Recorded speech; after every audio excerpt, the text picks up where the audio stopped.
दुष्काळी भागातील जुनी वीज यंत्रणा बदला, धैर्यशील कदमांचा विधिमंडळात एल्गार.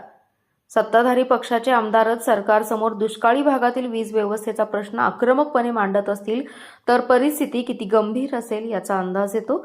सांगली आणि सातारा जिल्ह्यातील दुष्काळी भागात उपसा सिंचनामुळे शेतीचे चित्र बदलले आहे. ऊस, द्राक्षे, फळबागा वाढल्यात, पण शेती बदलली, काळ बदलला तरी वीज यंत्रणा मात्र तब्बल 40 वर्षांपूर्वीचीच आहे. जुने खांब, जीर्ण तारा आणि कमी क्षमतेचे ट्रान्सफॉर्मर यामुळे वारंवार वीज पुरवठा खंडित होतो. ट्रान्सफॉर्मर जळतात, शेतकऱ्यांचं नुकसान होतं आणि काही ठिकाणी विजेच्या धक्क्यामुळे जीवितहानीच्या घटना घडतायत.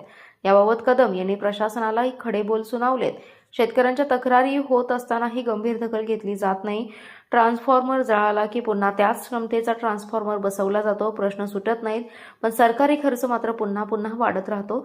त्यांनी स्पष्ट मागणी केली आहे. सांगली आणि सातारा जिल्ह्यातील दुष्काळी भागातील जुनी वीज यंत्रणा तातडीने बदलावी.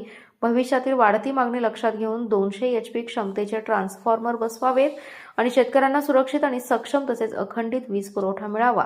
आता सर्वांचं लक्ष प्रशासनाच्या पुढील पावलांकडे लागले.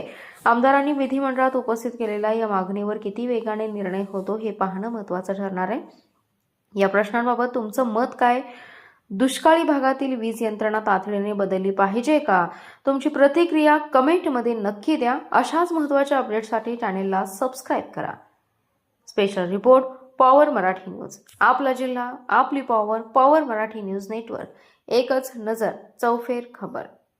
आपल्याला उभी करावी लागेल, यासाठी आपण काय करणार आहोत का? आणि दुसरा विषय असा आहे की दुष्काळी भागात बागायती क्षेत्र झाल्यामुळं जे ट्रान्सफॉर्मर आहे हे जुनेच आहेत आणि 65 HP ट्रान्सफॉर्मर असेल त्याच्यावर जवळजवळ 150 HP लोड आहे. ते ट्रान्सफॉर्मर जळत आहेत आणि परत त्या ठिकाणी 65 HP ट्रान्सफॉर्मर आपण देतोय, परत 7 दिवसात ते ट्रान्सफॉर्मर जळते.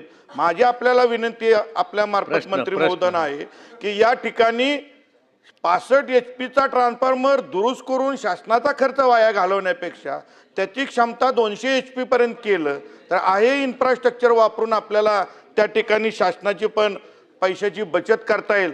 हे आपण करू शकतो का, हे या निमित्तानं कळावं ही विनंती. ताई, मला वाटतं त्यांचे एक प्रश्न आहे, त्यांचा उद्या एकदमच उत्तर द्या.